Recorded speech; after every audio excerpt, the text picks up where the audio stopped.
Assalamualaikum warahmatullahi wabarakatuh.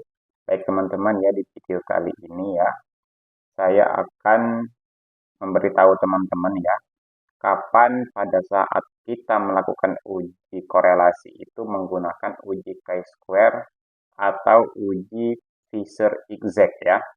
Nah, ini saya dapatkan dari jurnal penelitian ya yang dilakukan oleh Amelia dan kawan-kawan ya. Ini Journal of Nutrition College ya, dari Universitas Diponegoro ya. Nah, jadi teman-teman ya, yang saya lakukan yang pertama adalah saya men-tracking data dulu ya, sehingga kita mendapatkan berapa ya jumlah untuk masing-masing variabel, yaitu ya jenis kelamin laki-laki, perempuan, stunting ya tidak gitu ya. Nah, kita dengan mencocokkan ya data variabel ini ya dengan variabel dependennya, yaitu fungsi kognitif. Jadi di penelitian ini ingin mencari hubungan ya antara jenis kelamin, stunting, terus wasting, asupan protein, dan kemudian lama PAUD ya terhadap fungsi kognitif atau hubungannya terhadap IQ gitu ya. Nah, jadi datanya ini sudah saya tracking dan saya input ke SPSS ya. Nah, jadi bentuknya seperti ini teman-teman ya. Nah, jadi ada kognitif gitu ya, jenis kelamin, stunting, ya wasting. Nah, kita membuatnya ini sesuai dengan yang ada di jurnal ini. Jadi, misalnya saya ingin membuat ya eh, ini yang kognitifnya kurang, kemudian jenis kelaminnya laki-laki ada 12. Jadi tinggal kita tracking saja begini ya datanya ya. Nah, kita tracking begini.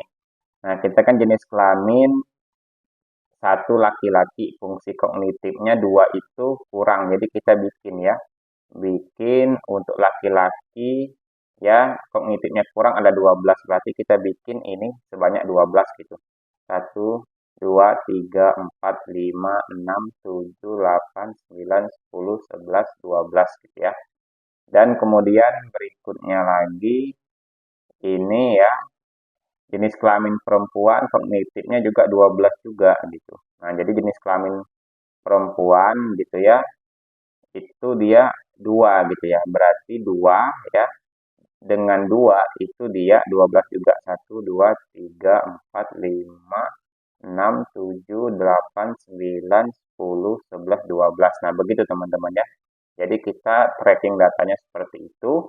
Setelah kita tracking seperti ini, baru kita input dengan SPSS. Nah, memang ini prosesnya lama ya, tapi saya tadi memberikan contoh saja. Nah, selanjutnya baru kita uji menggunakan uji cross step ya, di mana di sini untuk dependennya itu kemampuan kognitif, kemudian untuk jenis kelamin sampai lama PAUD-nya itu di uh, independen ya. Nah, kemudian kita statistik di sini kita pilih chi-square, kemudian kita pilih risk di sini ya. Nah, kita klik juga koefisien kontingensi ya, klik continue, klik OK. Nah ya, maka di sini akan muncul teman-temannya hasilnya. Nah, karena yang jadi pertanyaan adalah kapan kita menggunakan chi-square dan kapan kita menggunakan Fisher-Exact ini ya. Nah, jadi syarat uji chi-square itu teman-temannya tidak boleh ada frekuensi harapan yang 0 gitu ya. Frekuensi aktual. Jadi tidak boleh ada ya sel di sini ya, itu nilainya 0 itu nggak boleh.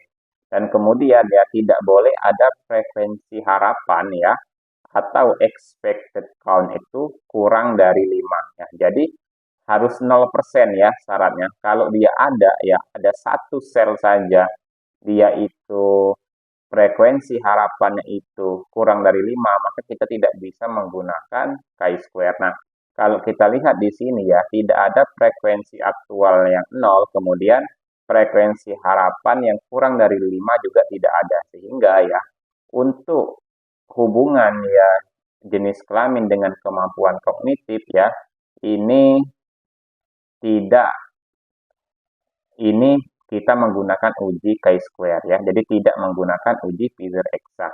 Nah, jadi di sini ya, makanya di jurnal ini dia menggunakan uji chi-square karena di sini ada keterangan ya, A untuk uji chi-square dan B untuk uji Feather exact. Nah, kemudian yang stunting itu dia B, dia menggunakan Feather exact ya. Nah, yang stunting gitu ya. Nah, stunting ya.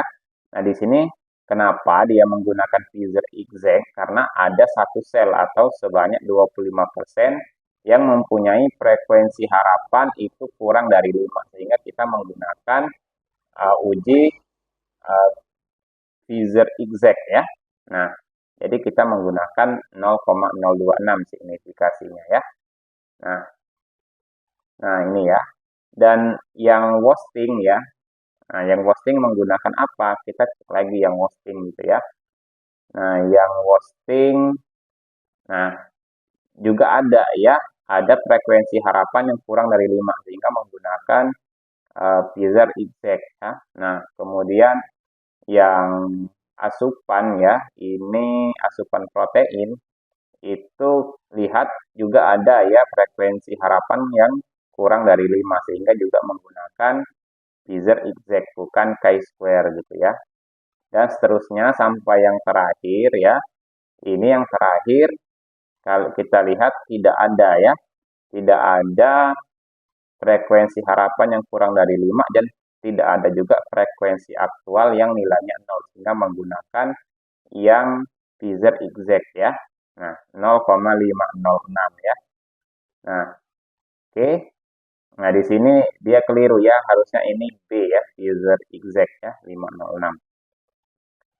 Nah, ya, dari hasil penelitian ini ya, kenapa di sini ada tanda bintang sama tidak ada tanda bintang? Ini tanda bintang ini menandakan adanya hubungan yang signifikan. Jadi, dari beberapa variabel ini ya, hanya stunting dan asupan protein ya yang mempunyai hubungan terhadap fungsi kognitif atau IQ. Jadi dua ini yang mempengaruhi IQ dari responden yang diteliti yaitu stunting dengan asupan protein gitu ya.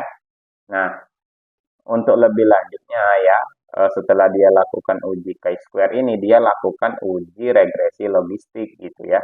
Nah, tetapi saya tidak bisa ya men-tracking datanya karena untuk uji regresi logistiknya dia menggunakan data numerik di sini ya. Nah, data numerik dari data ini misalnya ya. Nah, data ini asupan protein gitu ya.